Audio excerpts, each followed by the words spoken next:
എന്താ ചേച്ചി? ചെമ്മീൻ വേണം അവളെ. നല്ല ചെമ്മീനും ഉണക്കും ഇതെല്ലാം ഉണ്ട് മോളെ. ചെമ്മീൻ. ചേച്ചി എവിടുന്ന് വരുന്നേ? ഇതുവരെ ഇങ്ങോട്ട് കണ്ടിട്ടില്ലല്ലോ. ചേച്ചിയുടെ വീട് കണ്ണാടിപ്പുറമ്പാന്ന് മോളെ. ഇവിടെ എന്റെ മോളെ കല്യാണം കഴിച്ചുകൊണ്ടിട്ടുണ്ട്. ആണോ? ഇവിടെ സലീല എന്ന് പറഞ്ഞവരെ അറിയുവാ? സജീഷ് എന്ന് പറഞ്ഞ കമ്പ്യൂട്ടറിന്റെ എല്ലാം പണിയെടുക്കുന്നേ. അതെന്റെ മോളെ ഭർത്താവാണ്. അതെയാ? അവര് നമ്മുടെ കുടുംബശ്രീയിലെ. അതെയാ? ഞാൻ ഇതുവരെ വന്നിട്ടില്ല ഇങ്ങോട്ടൊന്നും. വരുന്നതാണ്. ഇത് രണ്ടും തന്നെ. അപ്പൊ മോളെ ഒന്ന് കാണാ, കണ്ടിട്ട് പോകാന്ന് വിചാരിച്ചില്ലേ വന്ന്. അതെ അല്ലേ? ഞാൻ പൈസ എടുക്കട്ടെ. ഇത് രണ്ട്.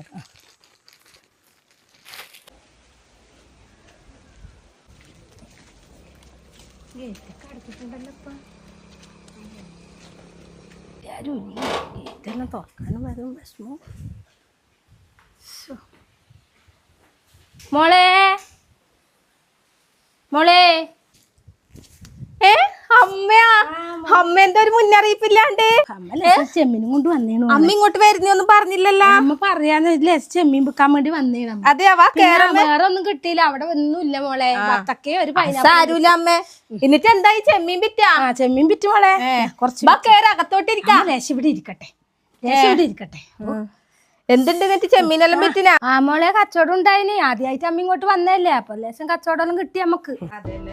ചേച്ചി ഉണക്കച്ചെമ്മീൻ വിൽക്കാനാണ് ഈ നാട്ടിലോട്ട് വന്നത്. ഇവിടെ നാറ്റിച്ചാ ഞങ്ങളാ? എന്ത് കഷ്ടമാണ് ദൈവമേ ഇത്. എന്തോരം സ്ഥലമുണ്ട് ഉണക്കച്ചെമ്മീൻ വിൽക്കാനായിട്ട്. നിങ്ങൾക്ക് ഇങ്ങോട്ട് തന്നെ വരണമെന്ന്. ഞങ്ങ ഇവിടെ മോന്റെ പെണ്ണിന്റെ അമ്മക്കേ ഉണക്കച്ചെമ്മീൻ കച്ചവടമാണെന്ന് നമ്മ ഇവിടെ കൊട്ടിഘോഷിച്ചിട്ടില്ല, ആരോടും പറഞ്ഞിട്ടില്ല. അല്ലെങ്കിൽ തന്നെ കൊട്ടിഘോഷിക്കാൻ പറ്റിയ തൊഴിലാണല്ലോ ചെയ്യണത്. ഞാൻ അന്നേ അവനോട് പറഞ്ഞതാണ് ഈ ബന്ധം വേണ്ടടാന്ന്. അതെങ്ങനെയാണ്? മോള് വന്ന് പിടിച്ചത് നല്ല പുളിങ്കൊമ്പിലല്ലേ, പിന്നെ വിടുവാ? ഇവിടെ എല്ലായിടത്തും കൊടുത്താ? ദൈവമേ, എങ്ങനെ ഇനി പുറത്തിറങ്ങും നമ്മള്? ഇനി ഞാൻ ആ കുടുംബശ്രീയിലൊക്കെ എങ്ങനെ ഒന്ന് പോകും? എന്റെ ദൈവമേ, എനിക്ക് ഓർക്കാനും കൂടി പാടില്ല. അവിടെ ചെല്ലുമ്പോ ഒക്കെ ആൾക്കാർ ചോദിക്കും, നിങ്ങളുടെ മോന് വലിയ കമ്പ്യൂട്ടർ ഷോപ്പും കാര്യമൊക്കെ ഉണ്ടല്ലോ, എന്നിട്ട് ദേ മോന്റെ അമ്മായിയമ്മ ഉണക്കച്ചെമ്മീനും കൊണ്ടുവന്നല്ലോ ഇവിടെ നിന്ന്. കഷ്ടം. ഞങ്ങളെ നാറ്റിക്കാൻ വേണ്ടി ഇറങ്ങിയതാണ് ഇങ്ങനെ. വേറെ ഒരു സ്ഥലം ഉണ്ടായിട്ടില്ല നിങ്ങൾക്ക് ഉണക്കച്ചെമ്മീനും കൊണ്ടുപോകാനായിട്ട്. എവിടെയൊക്കെ കൊടുത്ത്? ഈ നാട്ടിൽ എല്ലാ വീട്ടിലും കൊടുത്താ? എല്ലായിടത്തും പറഞ്ഞ സജീഷിന്റെ അമ്മായിയമ്മയാണെന്ന്? ഓർക്കണായിരുന്നു മോളെ, ഇങ്ങോട്ട് വരാൻ പാടില്ല. പിന്നെ അങ്ങനെ വന്നതാണ്. ആരും ഞാൻ എവിടെ കൊടുക്കുന്നില്ല, അങ്ങ് പോകുന്നില്ല. ഇനി എന്തെന്നാണ് കൊടുക്കാനുള്ളത്? എല്ലായിടത്തും കൊടുത്ത് എല്ലാവരും അറിഞ്ഞില്ലേ?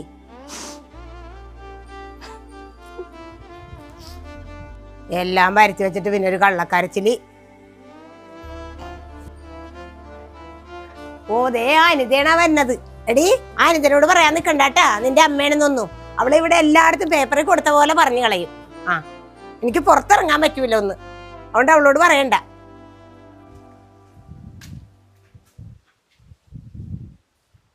മണക്കുന്നുണ്ടല്ലോ. ഉണക്കച്ചെമ്മീനാ? ഉണക്കച്ചെമ്മീനാണ്. മണക്കുന്നുണ്ട്. ഞാൻ വാങ്ങിയിട്ടില്ല. ഇവിടെ വേണ്ട, പൊയ്ക്കോ. നോക്കട്ടെ. ഉണക്കച്ചെമ്മീനാന്നല്ലേ? ഉണക്കുണ്ടല്ലോ. നിങ്ങളെവിടുന്നാണ്? ഇതിനു മുമ്പ് ഇവിടെ കണ്ടിട്ടില്ലല്ലോ.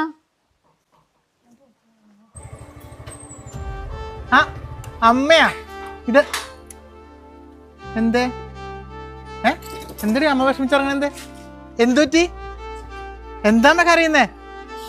എന്താണ് നീ? എന്താ സംഭവം? എന്താ? അമ്മയാ? നികിന്റെ അമ്മയാ ഇത്. ശൈലേച്ചല്ലേ പറഞ്ഞു ഇത് ചെമ്മീൻ വിൽക്കാൻ വന്ന പെണ്ണുങ്ങളാന്ന്. നികി, ഇത് നിന്റെ അമ്മയാ? ബാമേ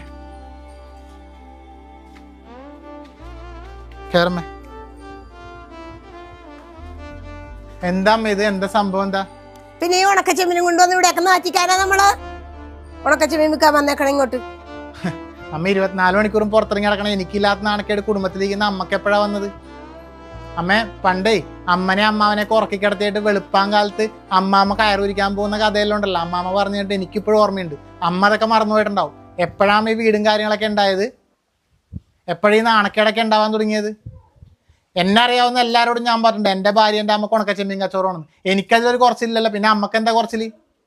എന്ത് തൊഴിലെടുത്ത് ജീവിച്ചാലും തൊഴിലല്ലേ അമ്മേ? അതിനെന്ത് ഇത്ര പേര് നാണക്കേടുള്ളത്? എന്ത് കാര്യത്തിന് അമ്മ ഇപ്പോൾ പറയേണ്ട ആവശ്യം? അവളെ കാണാൻ വേണ്ടി അമ്മയോടെ വന്ന് സന്തോഷമായിട്ട് സ്വീകരിക്കുക, അതിനിങ്ങനെ പറഞ്ഞു വിടല? ഇതൊക്കെ ദൈവം പൊറുക്കൂലമ്മേ. അമ്മ ഇതൊന്നും കേട്ട് വിഷമിക്കണ്ട. ഈ നാട്ടില് അമ്മ ഉണക്കച്ചെമ്മീൻ കച്ചവടം ചെയ്യാൻ വെച്ചിട്ട് എനിക്കൊരു കുറച്ചിലുമില്ല. ഞാനല്ലേ പുറത്തിറങ്ങി കിടക്കേണ്ടത്. ഇനി നാണക്കേണ്ടായ ഞാൻ സഹിച്ചു. ആരെല്ലാം എന്തെങ്കിലും പറഞ്ഞാലും ഞാൻ സഹിച്ചു. ഇനി അത്രക്ക് വിഷമമുള്ള ആൾക്കാരുണ്ടെന്നുണ്ടെങ്കിൽ അവർ വീട്ടിൽ നിന്ന് പുറത്തിറങ്ങണ്ട, വീട്ടിൽ തന്നെ ഇരിക്കട്ടെ. അല്ലാണ്ട് ഞാൻ എന്താ പറയേണ്ടത്? ഇപ്പോൾ അമ്മ ധൈര്യമായിട്ട് ഇങ്ങോട്ട് വാ. നീ എന്തിനു ഇതായിട്ട് വിഷമിക്കാൻ നിൽക്കേണ്ട ആവശ്യം? അപ്പൊ തന്നെ അമ്മനെ വിളിച്ച് അകത്തോട്ട് കയറ്റില്ലല്ലേ? ആരെല്ലാം എന്തെല്ലോ പറഞ്ഞു വിചാരിച്ചിട്ട് വെറുതെ അമ്മയായിട്ട് പുറത്തേക്ക് നോക്കാം.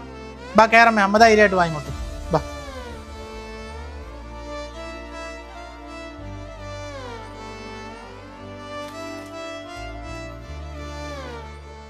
എന്നാലും എൻ്റെ ശൈലേച്ചി ഇങ്ങനെ പറയേണ്ടിയില്ലായിരുന്നു. എല്ലാ തൊഴിലിനും ഇല്ലേ അതിൻ്റെതായ മഹത്വം. ഞാൻ പോയെന്ന് ശൈലേച്ചി. തന്റെ മക്കളെ നൊന്ത് പ്രസവിച്ച അന്നു മുതൽ തനിക്കായുസുള്ള കാലം വരെ മക്കൾക്ക് വേണ്ടി ജീവിക്കുന്ന, അവരുടെ നല്ലതിനു വേണ്ടി മാത്രം പ്രാർത്ഥിക്കുന്ന ഒരേ ഒരാളെ ഈ ലോകത്തിലുണ്ടാവും. അതെ, സ്വന്തം അമ്മ. ഇവിടെ കഷ്ടപ്പെട്ട് ജോലി ചെയ്ത് സ്വന്തം മകളെ ഒന്ന് കാണാൻ ഓടിയെത്തിയ ഈ അമ്മയ്ക്ക് അനുഭവിക്കേണ്ടി വന്നത് വളരെ വലിയൊരു ദുഃഖമാണ്. ഒന്ന് നമ്മൾ മനസ്സിലാക്കണം, എല്ലാ ജോലിക്കും അതിൻ്റെതായ മഹത്വമുണ്ട്. സ്വന്തം മക്കൾക്ക് വേണ്ടി പകലന്തിയോളം വെയിലും മഴയും കൊണ്ട് കഷ്ടപ്പെടുന്ന ഒരുപാട് അമ്മമാർ നമ്മുടെ ഈ ലോകത്തുണ്ട്. അമ്മമാർ മാത്രമല്ല, അച്ഛന്മാരും. അവരുടെ ആ വിയർപ്പിന് ഒരു വിലയുണ്ട്, ഒരു മഹത്വമുണ്ട്. അത് നമ്മൾ കാണാതെ പോകരുത്. അമ്മ ഒരു ദിനം കൊണ്ടല്ല, ഒരു യുഗം കൊണ്ട് പോലും അളക്കാൻ കഴിയാത്ത സ്നേഹത്തിന്റെ ഉറവിടം. ഈ മാതൃദിനത്തിൽ എല്ലാ അമ്മമാർക്കും ഹൃദയം നിറഞ്ഞ മാതൃദിന ആശംസകൾ. Happy mother's day.